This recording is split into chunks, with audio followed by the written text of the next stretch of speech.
The words that you're thinking, and we all know the words you're thinking, so take that on board. Right, try this one then. Do you believe that the world is a hologram, or that many prominent figures, including some of the royal family, are controlling our reality? Well, someone who does believe that is David Icke. He's been described as the most controversial speaker in the world. Earlier in the week, we spoke to David about his supernatural beliefs.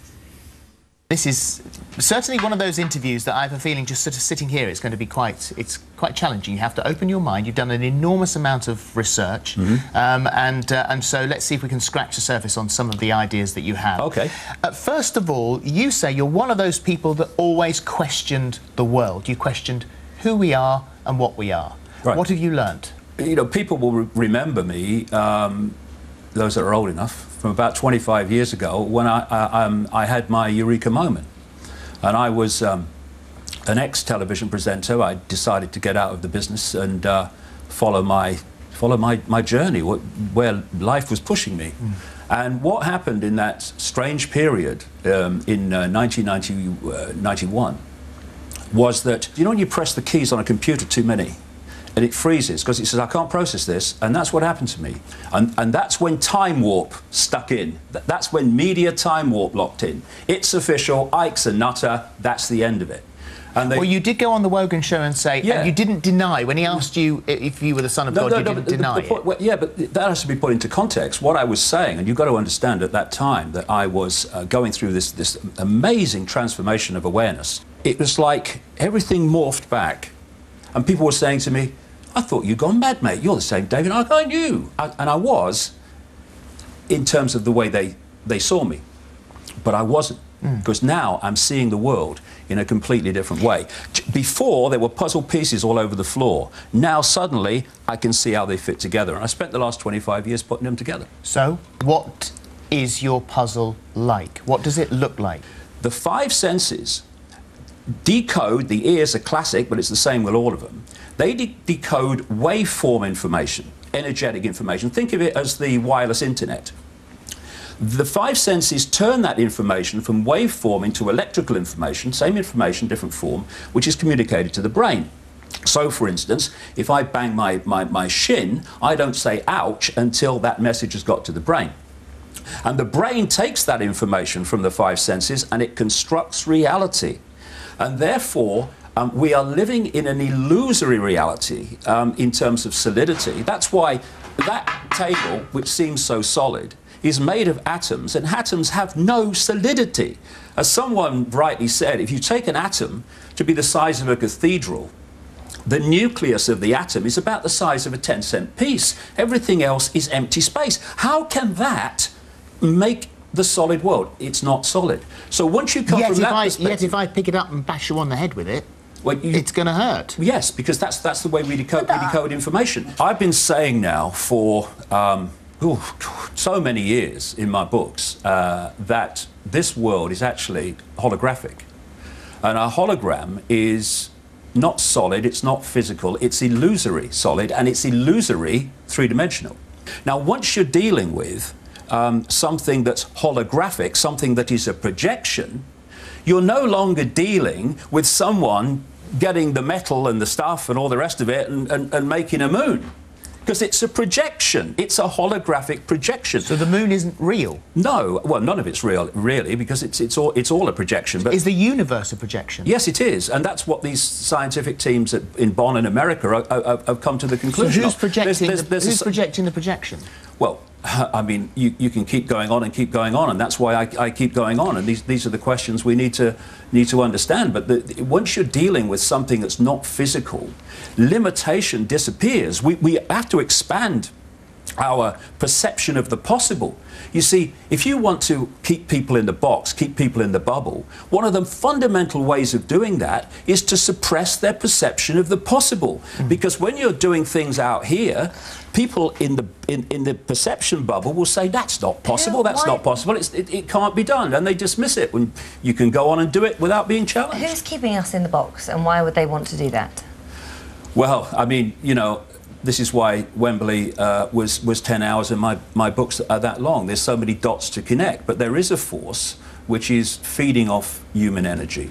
And it operates, this is why understanding the nature of reality is so important to understand this force, because this force takes a form that is basically energetic in its base form, though it can project form, and it operates on the fringes of our perception band. So when people say, well, you're talking about these people, I've never seen them, well, you wouldn't, because they're operating outside.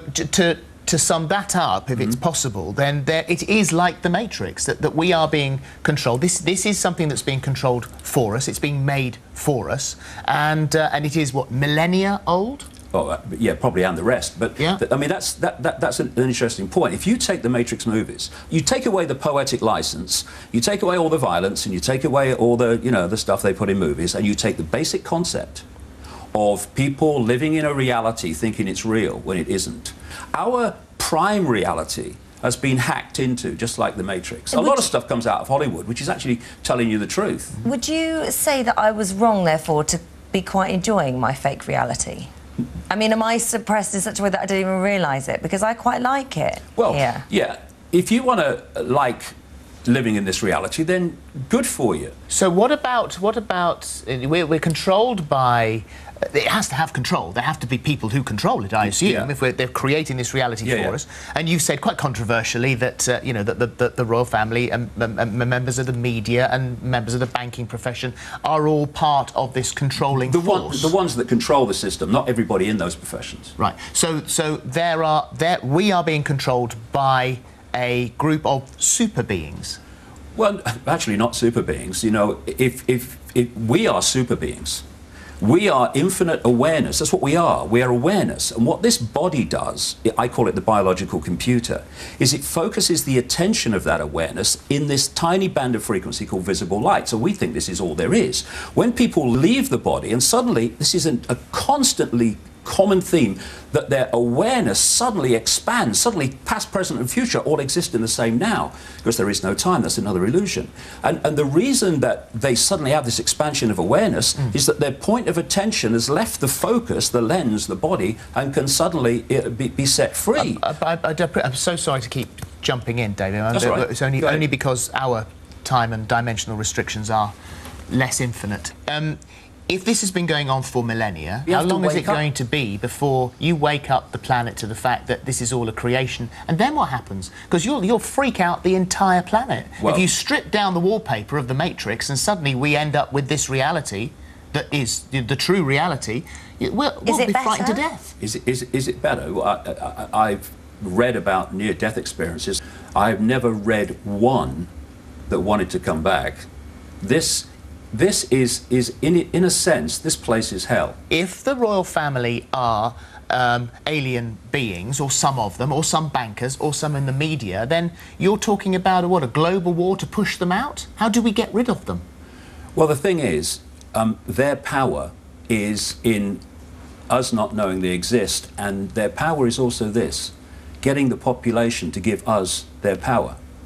We give. Well, I don't, my goodness me, the very thought. But how many people give their power to the royal family? How many people give their power to governments? How many people give their power to bankers? All the time. So your reality is anarchy? No, it's not anarchy. It's the opposite. Do you think bombing innocent civilians from the sky to protect them from violence is not anarchy? Do you think lending money that doesn't exist, called credit, and if we don't pay them back plus interest, they can take our real wealth, our homes and our land and our businesses and stuff? Do you think that's not anarchy? People dying of hunger in a world of plenty is not anarchy. We have anarchy now. So when we expand our consciousness, we have anything but anarchy. We have intelligence, which is what we lack now. I have to ask you then, if your method is to spread the word, enlighten everyone, why did people have to spend £62 to go in and see your show, your talk at Wembley Arena? Why didn't you let them all in for free and do it night after night after night? Right. Why did they have to pay? Money, you say money is evil. How much? I don't say money is evil.